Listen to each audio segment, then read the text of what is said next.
Quelque chose qui ne s'était pas produit depuis 84 ans vient de se produire. Pas comme une métaphore, pas comme une commodité astrologique, comme un fait précis, daté, astronomiquement vérifiable. Le Soleil est entré dans les Gémeaux aujourd'hui et a trouvé Uranus qui l'y attendait déjà, installé dans un signe qu'il n'occupait plus depuis la Seconde Guerre mondiale. Le ciel n'avait pas eu cet aspect depuis 1942. Et le ciel ne produit pas cette configuration sans produire quelque chose chez les personnes accordées pour la recevoir. Réfléchis un instant à ce que cela signifie. La dernière fois que le Soleil est entré dans les Gémeaux et y a trouvé Uranus déjà présent, le monde était au milieu de quelque chose dont personne de vivant ne pouvait percevoir la forme complète. Les gens qui traversaient 1942 ne savaient pas qu'ils se trouvaient à un point charnière. Ils savaient seulement que tout ce qui avait semblé fixe et permanent était soudainement, indéniablement en mouvement. C'est ce que fait Uranus dans les Gémeaux, non pas au monde dans l'abstrait, mais aux personnes à l'intérieur de ce monde qui font attention. Il rend ce qui était fixe soudainement lisible comme temporaire. Il rend ce qui était silencieux soudainement trop bruyant pour être maintenu. Il fait que la version de l'histoire que tu te racontais, la patiente, la prudente, celle où tu continues d'attendre sans tendre la main, commence à ressembler à une peau dont tu as véritablement fait le tour. Tu es l'une de ces personnes, non pas parce que tu as cliqué sur la bonne vidéo, parce que quelque chose en toi a été silencieusement préparé pour exactement cette fenêtre, sur une ligne temporelle plus longue que celle que tu as consciemment tracée. L'âme qui t'a amené ici aujourd'hui n'est pas arrivée par l'algorithme. Elle est arrivée par une séquence de choix que tu as fait en privé, dans les moments où personne ne regardait, dans les saisons où rien d'extérieur ne le confirmait, qui ont construit en toi un type particulier de disponibilité. Il y a une attraction que tu ressentais sous la surface ordinaire de tes journées, quelque chose qui n'est pas tout à fait de la nostalgie et pas tout à fait de la certitude, mais qui porte le poids des deux. Cette attraction n'est pas le signe que tu réfléchis trop. Cette attraction, c'est ton système nerveux qui reçoit quelque chose que ton esprit conscient est encore en train de rattraper. Cette transmission est pour cette disponibilité. Avant d'aller plus loin, ancre-toi dans ce moment. Aime cette vidéo, abonne-toi et écris dans les commentaires « Je suis prêt pour ce qui m'appartient ». Pas comme un vœu, comme une déclaration, comme preuve à toi-même que tu étais là pour ceci pleinement, maintenant. Parce que ce qui s'ouvre dans les 84 prochaines années commence aujourd'hui. Et tu es déjà à l'intérieur. Voici ce que la plupart des gens ne comprendront pas à propos d'aujourd'hui. Ce n'est pas un bon moment cosmique. C'est un événement structurel, le genre qui laisse un avant et un après. Il y a eu un moment précis, et tu le connais, où la direction la plus facile était claire, où le chemin de moindre résistance avait un nom, une adresse et une justification raisonnable. Et tu as choisi le plus difficile. Pas bruyamment. Il n'y a eu aucune annonce, personne ne t'a remis un certificat pour cela. Tu t'es simplement arrêté à la bifurcation, tu as senti les deux directions dans ton corps et tu t'es tourné vers celle qui te demandait davantage. Ce choix, celui que personne n'a vu, celui que tu ne pouvais même pas t'expliquer entièrement à l'époque, est le sésame que ce portail exige. Pas ta souffrance, pas ton désir, pas la durée de l'attente. La qualité de ce que tu as choisi de faire avec la bifurcation quand elle est arrivée. Le portail des Gémeaux à 84 ans ne s'ouvre pas pour tous ceux qui le souhaitent. Il s'ouvre pour les personnes qui ont fait quelque chose de précis en privé, pas en affichant leur croissance, pas en narrant leur évolution pour un public, en rénovant réellement quelque chose en elle-même qui n'a aucune présentation en surface, aucun changement visible que les autres auraient remarqué de l'extérieur, aucune annonce qui aurait pu être faite, aucune preuve qui aurait pu être montrée. Tu as reconstruit quelque chose là-dedans. Silencieusement, en dessous du niveau de ce qui pouvait être vu. Et cette rénovation invisible est précisément ce que ce transit est conçu pour recevoir. Cette porte ne répond pas à l'effort orienté vers l'extérieur. Elle répond au travail accompli à l'intérieur, dans l'obscurité, sans témoin. Tu n'arrives pas ici par chance. Tu arrives ici parce que tu as construit quand construire ne te donnait rien en retour. Parlons donc de ce qui s'est réellement passé dans le ciel aujourd'hui et pourquoi cela importe pour ce qui se passe dans ta vie en ce moment. Uranus est une planète qui gouverne les parties de la vie qui ne peuvent pas être gérées, ne peuvent pas être prédites et ne peuvent pas être forcées. C'est l'énergie qui rend certains moments électriques avant que quoi que ce soit ait techniquement changé. La sensation que l'air s'est déplacé, qu'une porte que tu ne pouvais pas voir s'est silencieusement ouverte dans un mur que tu pensais solide. Uranus ne fait pas le graduel, il fait le soudain. Il fait la prise de conscience qui arrive entre un souffle et le suivant et qui réorganise tout ce que tu croyais comprendre de ta situation. Et il n'était pas dans les Gémeaux, le signe de la communication, de l'esprit, des mots qui sont enfin prononcés depuis 84 ans. Les Gémeaux, c'est l'énergie des jumeaux, de la dualité, du moment où deux choses qui ont été maintenues séparées entrent soudainement en contact l'une avec l'autre.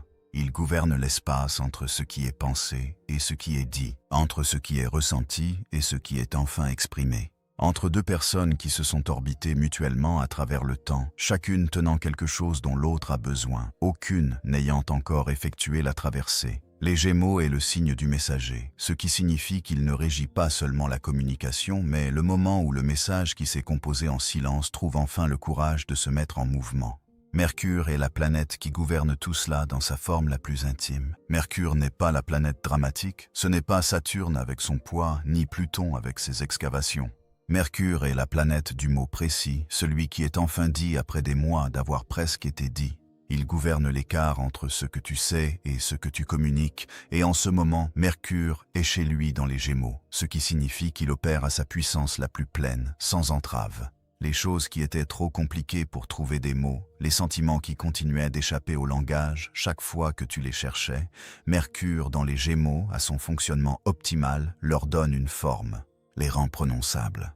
Pas seulement pour toi, mais pour chaque personne connectée à toi qui a tenu quelque chose dans l'espace entre savoir et dire. Aujourd'hui, le Soleil, qui gouverne l'identité, la visibilité et ce qui est enfin amené à la lumière, est entré dans les Gémeaux et a rejoint Mercure et Uranus déjà stationnés là. Quand le Soleil rencontre Mercure dans les Gémeaux, l'esprit devient inhabituellement clair. Ce qui était trouble prend de la définition.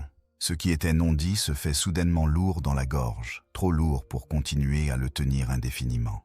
Et quand Uranus est déjà présent dans ce même signe, la clarté n'arrive pas progressivement. Elle arrive comme un courant, rapide, indéniable, sans les amortisseurs habituels que l'esprit pensant utilise pour retarder ce qu'il n'est pas prêt à nommer. La dernière fois que ce ciel existait, Soleil, Mercure et Uranus ensemble dans les Gémeaux, le monde était au milieu de la rupture collective la plus significative du XXe siècle.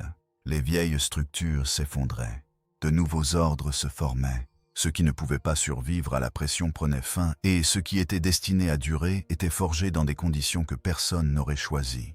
Ce n'est pas une coïncidence. Uranus dans les Gémeaux ne produit pas de transition douce. Il produit le genre de clarté qui ne peut pas être défaite une fois qu'elle est arrivée. Ce que cette combinaison spécifique crée, aujourd'hui dans ta vie, est une fenêtre où la vérité qui a accumulé de la pression sous la surface des jours ordinaires trouve les conditions dont elle avait besoin pour bouger. Non pas parce que tu l'as forcé, non pas parce que tu as enfin dit la bonne chose. Parce que le ciel d'aujourd'hui a retiré les supports qui maintenaient le silence en place. Ce que la configuration précédente des planètes pouvait maintenir en suspension, l'ambiguïté, le pas encore, le presque, n'est plus maintenu par celle-ci. Ce n'est pas l'univers qui te prête enfin attention. C'est l'univers qui livre ce que tu as déjà gagné, dans la fenêtre précise où cela était toujours destiné à arriver.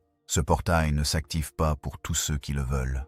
Il est sélectif d'une manière très précise et il vaut la peine d'être honnête sur ce qu'est réellement le critère de sélection. Il s'active pour les personnes qui ont maintenu leur standard intact sans jamais en faire une performance. Pas les personnes qui ont annoncé leur croissance sur chaque surface disponible. Pas les personnes qui ont construit une narration publique autour de leur transformation. Les personnes qui, à un moment où tout dans le monde extérieur s'était tu et où rien ne rendait leur investissement, n'ont pas abandonné ce qu'elles savaient vraiment mériter. Ce n'était pas l'amour qui échouait, c'était l'amour qui était honnête. Dans les moments où une connexion ne te montrait qu'une partie d'elle-même, quand elle offrait assez pour te garder présent mais pas assez pour vraiment te rejoindre, l'amour n'échouait pas dans ces moments. Il était précis, il te montrait la forme exacte de ce qui était disponible. Et les personnes pour lesquelles ce portail s'ouvre sont celles qui ont finalement arrêté de se disputer avec cette précision, qui ont arrêté d'essayer de transformer le partiel en entier par la seule force de leur propre volonté de donner. Ce n'était pas toi qui n'étais pas digne de recevoir, c'était eux qui n'étaient pas prêts à donner. Cette distinction semble simple, elle ne l'est pas. Il a fallu quelque chose de réel pour la tenir. Pour cesser de convertir leurs limitations en preuve de ton manque, pour cesser de prendre leur plafond comme la mesure de ta valeur. Et la plupart des gens ne peuvent pas tenir cette distinction clairement jusqu'à ce qu'ils aient vécu assez de saisons de l'alternative pour comprendre dans leur corps, et pas seulement dans leur esprit, que la conversion n'a jamais fonctionné. Ce n'était pas l'univers qui retenait, c'était l'univers qui construisait. Construisant quelque chose de précis en toi, un type de savoir qui ne vient que d'avoir tenu le poids complet d'une situation avec clarté et d'avoir quand même choisi finalement de ne pas te diminuer pour t'y adapter. Ce que tu as construit dans ce processus n'a pas d'annonce, pas de signe visible. C'est le type tranquille et posé de changement intérieur qui ne peut pas être joué et ne peut pas être feint. Et c'est exactement ce qui ouvre cette porte. Tu n'attends pas d'être choisi par ce portail. Tu es déjà qualifié. Tu es ici parce que tu as déjà fait la chose. Et là où il semblait autrefois que rien n'était enregistré, il s'avère maintenant que tout l'était. Tout a été enregistré et c'est là que ça atterrit. L'univers ne retarde pas parce qu'il est indifférent au timing, il retarde parce qu'il est précis à son sujet. Pense à où tu étais il y a 1 an ou 2 ans par rapport à ce que cette transmission touche dans ta vie.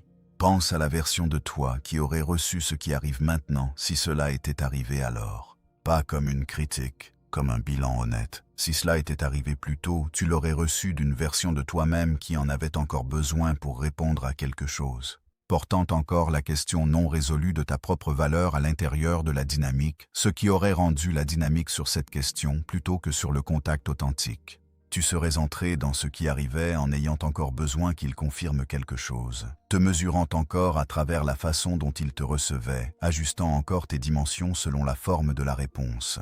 Et ce besoin aurait tordu le signal. Aurait rendu impossible de voir la connexion clairement parce que chaque signal en retour aurait été filtré à travers la distorsion de ce que tu avais besoin qu'il signifie. Tu l'aurais appelé amour. Ça aurait été une confirmation. Et la distance entre l'amour et la confirmation est la distance précise entre quelque chose qui peut se soutenir et quelque chose qui finit par s'effondrer sous le poids de ce qu'on lui a demandé de porter. Ce qui arrive maintenant peut être reçu comme une connexion plutôt que comme une confirmation. Ce n'est pas un petit changement. C'est toute la différence entre une connexion qui répète l'ancienne dynamique dans un nouveau langage et une qui commence véritablement quelque chose qui n'était pas possible auparavant. Reste avec ceci. Ce qui vient ensuite est la partie que la plupart des gens manquent.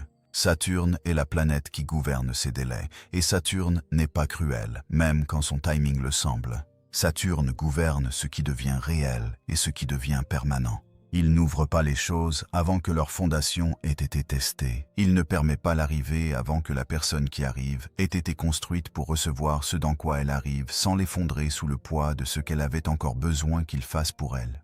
Le silence que tu as vécu, quelle qu'en soit la forme, qui que ce soit ou quoi que ce soit qui se trouvait de l'autre côté, n'était pas leur réponse à ton sujet. C'était la réponse de l'univers sur la disponibilité. Et la réponse de l'univers n'était pas non. C'était pas encore. Et voici exactement ce qui doit se passer avant que le pas encore devienne maintenant. C'est pourquoi le délai a duré aussi longtemps. Non pas parce que tu as fait quelque chose de mal, non pas parce que tu n'étais pas suffisant, parce que tu étais en train d'être construit en la personne qui pourrait recevoir ceci à toute sa profondeur, sans le convertir en preuve de quelque chose, sans essayer immédiatement de le stabiliser, sans avoir besoin qu'il réponde à une question qui n'était plus la tienne à poser. L'attente ne se produit plus. Quelque chose a véritablement changé.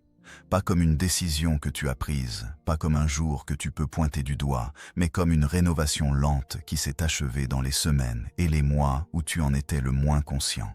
La personne qui avait besoin de l'arrivée pour confirmer quelque chose ne vit plus à l'adresse à laquelle ce message a été envoyé. Ce qui arrive maintenant entre dans un intérieur entièrement différent. Il y a encore une chose qui se passe en ce moment, de l'autre côté de cette connexion, qui change tout ce que le silence a signifié. La personne connectée à toi dans cette fenêtre n'est pas en paix avec là où elle se trouve. Ce n'est pas une projection. C'est à quoi ressemble le presque près de l'intérieur, et il vaut la peine de le décrire précisément parce que la texture compte. Il n'évite pas, il ne rationalise pas.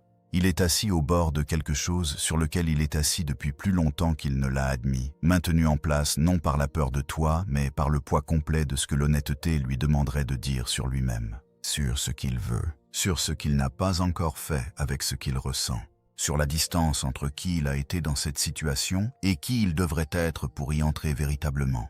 C'est la qualité spécifique du presque prêt. Ce n'est pas confortable. Ça ne ressemble pas à la paix de l'extérieur et ça ne se ressent pas comme la paix de l'intérieur. Ça a la texture particulière de quelqu'un qui sait, vraiment, complètement sait, et n'a pas encore trouvé le courage de transformer ce savoir en action. La clarté est déjà là. La reconnaissance est déjà complète. Ce qu'il attend, sans le nommer consciemment comme une attente, c'est que quelque chose fasse paraître le coût de l'honnêteté plus petit que le coût du silence continué. Et voici ce que la conjonction Soleil-Uranus dans les Gémeaux fait à une personne dans cette position. Elle augmente le coût du silence continué, radicalement. Parce qu'Uranus ne permet pas à deux choses incompatibles de coexister pacifiquement dans le même esprit une fois qu'il est pleinement actif. Il crée une friction entre ce qui est connu et ce qui n'est pas fait à ce sujet. Et aujourd'hui, avec le Soleil ajoutant sa pleine force illuminatrice à cette pression, la friction devient quelque chose qui ressemble davantage à de l'urgence, le type précis et incarné qui arrive au milieu d'un moment ordinaire sans avertissement. Pense à ce que ça ressemble pour eux spécifiquement. Ils sont au milieu de quelque chose, une tâche, une conversation, un trajet quelque part qui n'a rien à voir avec toi. Et dans ce moment ordinaire, arrive la reconnaissance, pas graduellement. De la façon dont Uranus livre tout, soudainement, complètement, sans le tampon de la transition. La conscience d'être du mauvais côté de quelque chose. La conscience que ce qu'ils ressentent n'a pas diminué. La conscience, et c'est la chose particulière que ce transit délivre que les autres ne font pas, de ce qu'ils choisissent réellement en maintenant la distance actuelle. Pas le silence comme quelque chose qui leur est arrivé. Le silence comme un choix qu'ils continuent de faire, et ce que ce choix coûte réellement. Ce que ça ressent dans le corps n'est pas la nostalgie au sens romantique, c'est plus lourd que ça. C'est la sensation spécifique de quelqu'un qui ne peut plus regarder au-delà de ce qu'il voit quand il se regarde clairement en relation à toi.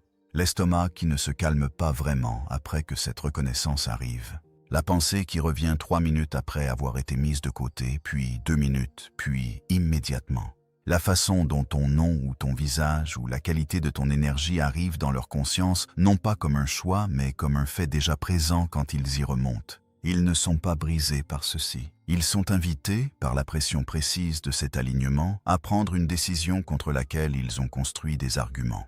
Les arguments ne tiennent plus. Ils savent que les arguments ne tiennent plus. Ce qu'ils font avec ce savoir leur appartient entièrement. Une fois que cette reconnaissance s'enflamme, elle ne se tait pas. Elle attend seulement que le courage la rattrape. Tu te trouves entre deux états intérieurs en ce moment. Ce n'est pas un choix dramatique. C'est un choix silencieux.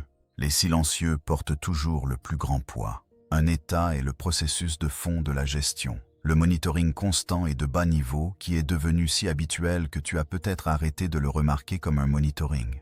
La partie de toi qui est toujours déjà en train de se préparer à la prochaine vague. Qui anticipe avant que la situation ne requiert une anticipation. Qui intègre des contingences dans les moments ordinaires parce que la contingence est devenue, à un moment donné, la seule façon dont le corps savait comment se sentir en sécurité dans l'incertitude. Dans cet état, tu es toujours légèrement en avance sur le moment présent, jamais tout à fait dedans, toujours à côté, conduisant ton évaluation silencieuse de si c'est assez sûr pour faire confiance. Ce n'est pas une faiblesse. Cela t'a servi dans une saison précise. C'était la réponse intelligente à un type précis d'expérience répétée. Mais cela a un coût, et le coût est que quand tu gères, tu ne reçois pas réellement. Tu traites, et ce qui arrive dans cette fenêtre ne peut pas être traité, il peut seulement être reçu. L'autre état est quelque chose de différent, pas plus bruyant, en fait plus silencieux. C'est ce qui devient possible quand l'emprise se relâche, non pas parce que tu as décidé de lâcher prise, mais parce que quelque chose en toi a véritablement arrêté d'avoir besoin de maintenir la forme du résultat en place. Il a la qualité spécifique d'être pleinement à l'intérieur de ce qui se passe plutôt que d'effectuer une vérification de fond sur si ce qui se passe est sûr. Pas d'indifférence, pas de détachement, pleine présence, sans la couche de protection qui empêche la pleine présence d'être disponible. Dans cet état, les épaules se posent différemment. La mâchoire n'est pas crispée. Une question peut arriver et être tenue sans que l'esprit ne construise immédiatement une contingence autour des réponses possibles. L'âme ne pose pas cette question pour te punir. Elle la pose parce que la réponse détermine tout ce qui suit, non pas comme une conséquence mais comme une direction. Ce qui rend ce moment inhabituel, ce n'est pas le sentiment. Tu as ressenti cela avant. Ce qui le rend inhabituel, c'est qui le ressent maintenant. La version de toi qui tient cette question aujourd'hui n'est pas la même version qu'il a tenue dans des fenêtres précédentes. Quelque chose a changé à l'intérieur, non pas parce que tu as décidé de le changer, mais parce que le travail que tu as fait en privé, à travers les saisons où il semblait que rien ne se passait, s'est véritablement produit. Et la question a l'air différente d'ici que de là-bas. Peux-tu permettre à ce qui arrive d'arriver dans sa propre forme, plutôt que dans la forme que tu as déjà décidé serait assez sûre pour faire confiance? Pas comme une philosophie. Ressens-le dans ton corps, maintenant. Y a-t-il une tension autour de la question? Un rétrécissement, une accélération de la pensée vers la gestion de la réponse avant qu'elle ne soit pleinement arrivée? Ou y a-t-il autre chose, un silence au milieu de la question, une qualité de pouvoir tenir le non-savoir sans le convertir immédiatement en plan? L'un d'eux est l'emprise, l'autre est l'ouverture. Tu sais lequel est lequel. Le corps sait avant que l'esprit ait fini de décider. Cette question, tenue honnêtement, est capable d'effondrer définitivement un vieux cycle karmique. Chaque connexion qui porte le poids que porte celle-ci vient avec un accord attaché, pas un accord romantique, pas une promesse de résultat, mais un contrat précis sur ce qui doit être activé, confronté et intégré avant que la prochaine chose devienne disponible. Le contrat d'âme gouvernant cette connexion, celui que tu as conclu avant d'avoir les mots pour ce à quoi tu t'engageais, est venu t'enseigner quelque chose sur le timing. Pas la patience comme passivité. Quelque chose de plus précis et de plus difficile, que l'amour et la disponibilité doivent arriver simultanément pour être réels. Que la bonne personne au mauvais moment intérieur, mauvais non pas à cause de ce qu'elle a fait, mais à cause de ce que tu avais encore besoin que la connexion fasse pour toi, reste encore le mauvais moment, quelle que soit la réalité du sentiment. Et que tenter de forcer l'arrivée avant que les deux personnes soient véritablement prêtes à se rencontrer ne produit pas la connexion elle-même, mais une version de la connexion hantée par ce qu'on lui a demandé de porter avant qu'elle soit structurellement capable de le tenir. Ce contrat t'a demandé d'apprendre quelque chose que presque personne n'apprend facilement. Comment tenir l'amour sans effondrer l'espace dont il a besoin pour se former correctement. Comment rester en contact avec ce qui est réel, avec le sentiment, avec le savoir, sans convertir ce contact en urgence, sans tendre la main vers la résolution avant que la résolution soit véritablement disponible, sans confondre l'intensité du sentiment avec un signal que le moment est prêt, parce que ces deux choses ne sont pas la même chose, et le contrat est venu te faire comprendre, au niveau cellulaire, la différence entre elles. Le deuil de reconnaître cela est réel. Donne-lui un moment complet. Parce que ce que cela signifie vraiment sous le langage propre, c'est qu'il y a eu des moments où ce que tu ressentais était complètement réel et complètement juste, et le timing ne l'était pas, et tu ne pouvais pas le savoir de l'intérieur. Tu peux seulement le savoir rétrospectivement depuis ce point de vue, en regardant en arrière vers la version de toi qui faisait tout bien à l'intérieur d'une fenêtre qui n'était pas encore prête à le recevoir bien. Ce n'est pas un petit deuil. C'est un type spécifique de perte qui n'a pas de nom communément disponible, parce que ce n'est pas la perte de la connexion, c'est la perte de la version de l'histoire où la disponibilité et le sentiment sont arrivés ensemble dans le même moment, et rien n'a été gaspillé. Le contrat n'a jamais été une promesse de pour toujours. C'était une garantie de transformation. Et l'accomplissement, à travers le prisme du timing, ressemble à ceci. Tu arrêtes d'essayer de forcer l'arrivée avant que les deux personnes soient prêtes. Non pas parce que tu as cessé de t'en soucier, le sentiment peut être exactement aussi présent qu'il l'a jamais été, mais parce que quelque chose en toi comprend véritablement, maintenant, que ce qui est réel n'a pas besoin d'urgence pour le maintenir en place, que ce qui est véritablement aligné survit à l'espace entre les personnes, que le forcer avant qu'il soit prêt ne produit pas la connexion, cela produit une blessure en forme de connexion. Et tu as été à l'intérieur de cette blessure assez longtemps pour savoir, sans avoir besoin de la réexaminer, la différence entre les deux. Le contrat a toujours été sur ce que tu devenais, pas sur le fait qu'il soit resté pour en être témoin. Ce que tu es devenu est déjà réel, quelle que soit leur prochaine action. Ton corps sait déjà que ce changement s'est produit. Il l'a enregistré avant que ton esprit ait le langage pour cela, et les signaux qu'il envoie en ce moment ne sont pas de la confusion. Ce sont des accomplissements. Le sommeil arrive plus tôt qu'il ne l'a fait depuis des mois. Non pas parce que les circonstances de ta vie se sont simplifiées, elles peuvent ne pas l'être, mais parce que quelque chose qui retenait son souffle en toi a finalement expiré. Les premières minutes du réveil, qui portaient un résidu particulier, ce poids plat, préauroral de tout ce qui n'était pas résolu arrivant avant que tu sois pleinement conscient, se sentent différentes maintenant. Plus légère d'une façon difficile à articuler parce qu'elle ne s'annonce pas comme plus légère. C'est simplement ainsi. Le poids qui était la première chose n'est plus la première chose. Quelque chose qui occupait autrefois ce seuil précis, l'espace entre le sommeil et le plein réveil, s'est éclairci sans cérémonie. Il y a un silence dans la zone juste en dessous de ta clavicule, non pas le silence tendu et prudent de quelqu'un qui tient quelque chose à l'intérieur, mais la qualité différente de silence qui appartient à quelque chose qui s'est véritablement posé. Tu connais la différence, tu as ressenti les deux. C'est le second type, il ne demande pas d'entretien.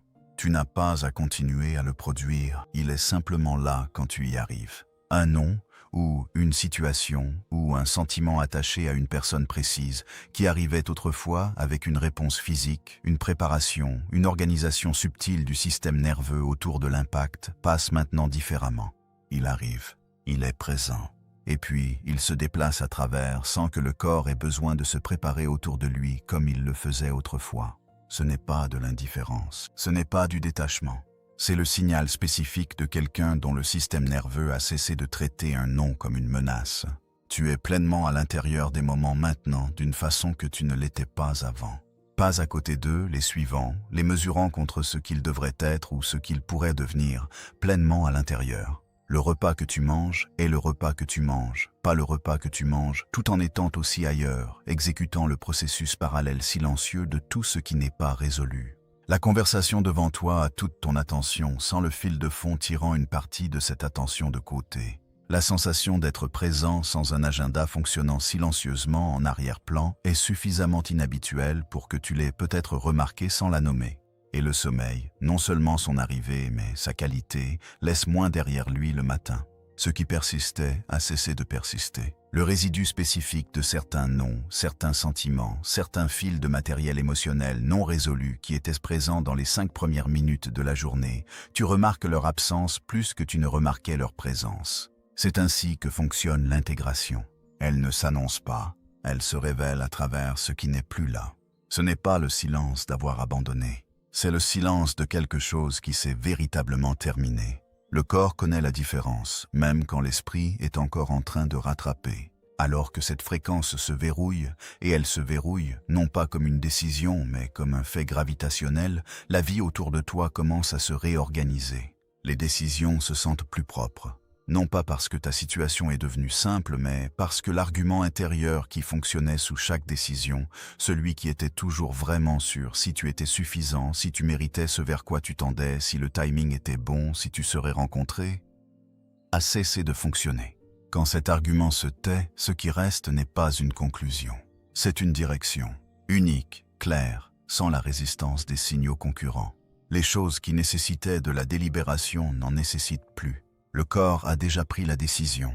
Silencieusement, sans drame, sans un moment que tu peux pointer du doigt, il a simplement cessé d'être disponible pour certains coups.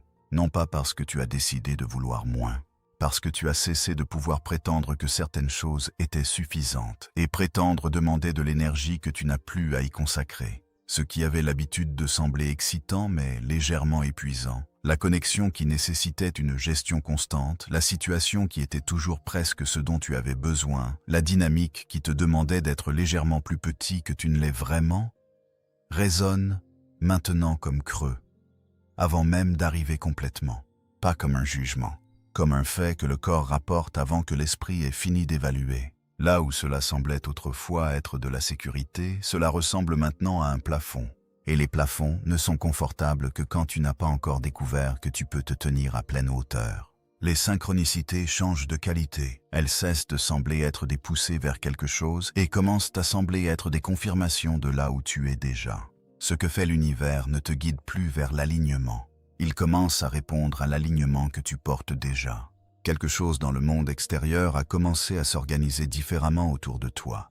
Non pas parce que les circonstances ont changé, mais parce que la fréquence que tu portes a changé. Et c'est ce à quoi le chant répond. Les intentions des autres personnes deviennent plus faciles à lire avec précision. Parce que tu ne les filtres plus à travers la distorsion des questions non résolues sur ta propre valeur. Là où cela nécessitait autrefois un effort pour distinguer entre quelqu'un qui était véritablement présent et quelqu'un qui jouait la présence, la distinction arrive maintenant immédiatement. Le corps la lit avant que l'esprit ait formé une phrase complète à ce sujet. Tu n'attends pas de devenir quelqu'un.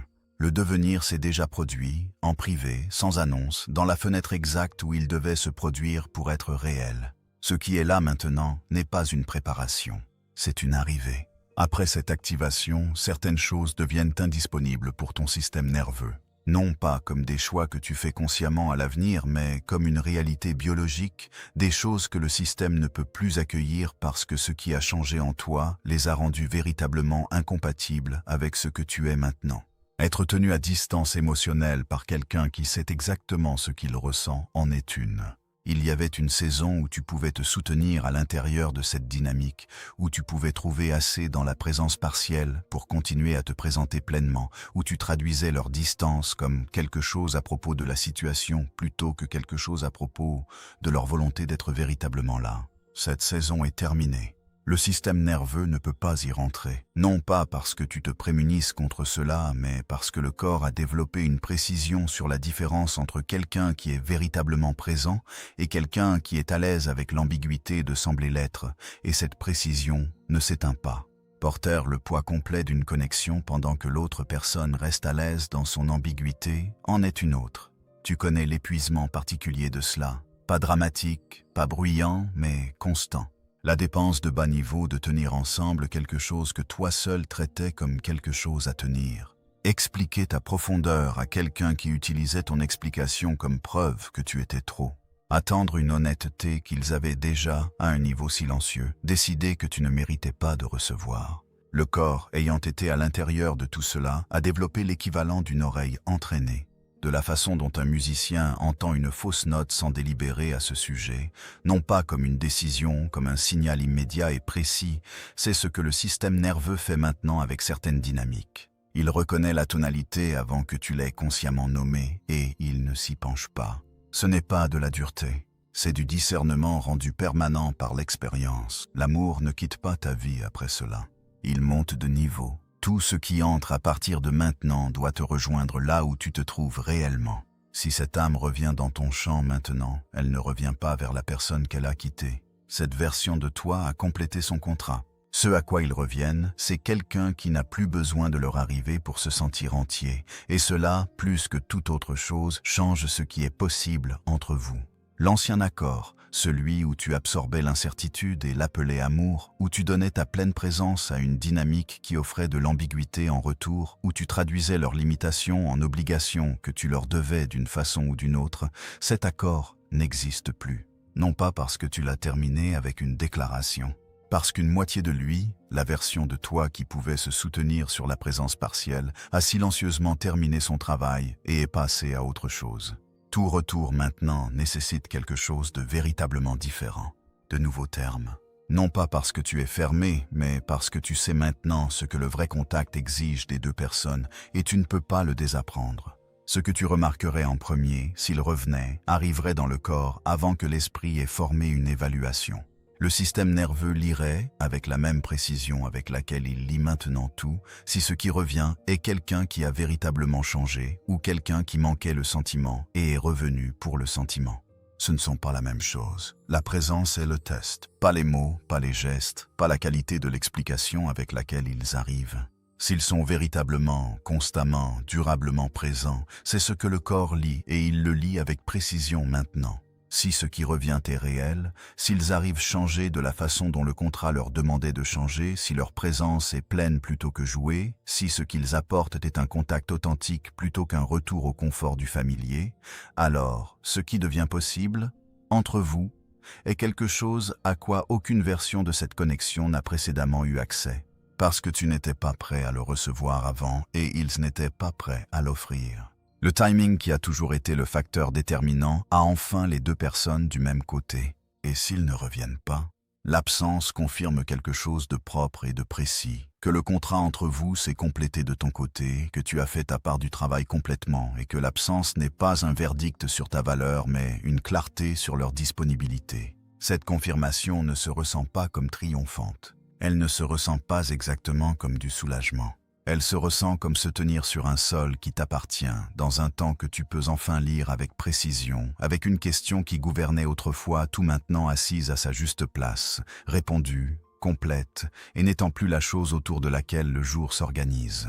Les deux portes s'ouvrent maintenant sur quelque chose de réel. Non pas parce que les résultats sont égaux, parce que tu n'es plus une personne différente selon laquelle entre. Cette stabilité est la chose, c'est tout. Si quelque chose de ceci a atterri quelque part de précis, non seulement dans ton esprit, mais dans ton corps, fais une chose maintenant. Aime cette vidéo. Pas comme un geste, comme un signal pour toi-même que tu étais présent pour ceci. Abonne-toi pour ne pas manquer ce qui vient ensuite. Ces transmissions se construisent les unes sur les autres. Ce qui s'ouvre aujourd'hui se connecte directement à ce qui arrive dans la prochaine fenêtre. Et dans les commentaires, écris « Ma nouvelle ligne temporelle commence maintenant ». Dis-le à voix haute pendant que tu l'écris, pour ton propre système nerveux. Les mots prononcés avec un vrai sens complètent quelque chose que la lecture silencieuse laisse inachevé. Et si quelqu'un dans ta vie se tient à un seuil qu'il ne peut pas encore nommer, partage ceci avec lui. Ton âme sait déjà qui. Le portail des Gémeaux à 84 ans ne reste pas entièrement ouvert. Mais il est ouvert maintenant, et il s'est ouvert spécifiquement autour de toi. Ce qui atterrit dans cette fenêtre n'exige pas que tu fasses quoi que ce soit de dramatique avec. Il exige seulement que tu le reçoives sans l'argumenter en retour dans l'incertitude. Quelque chose qui était en mouvement sur un très long arc est arrivé à l'adresse vers laquelle il se dirigeait toujours. L'âme connectée à la tienne, qu'ils apparaissent dans cette fenêtre ou se tiennent déjà plus près que tu ne t'es permis de l'enregistrer, n'est plus séparée de toi par les mêmes conditions qui maintenaient la distance en place. Et toi, la version de toi qui est ici, maintenant, ayant fait le travail invisible à travers la saison invisible, est véritablement prêt à rencontrer ce qui arrive. Non pas comme quelqu'un qui a survécu à l'attente, comme quelqu'un que l'attente a construit exactement dans la bonne forme pour ce qui vient. C'est déjà là. Laisse-le atterrir.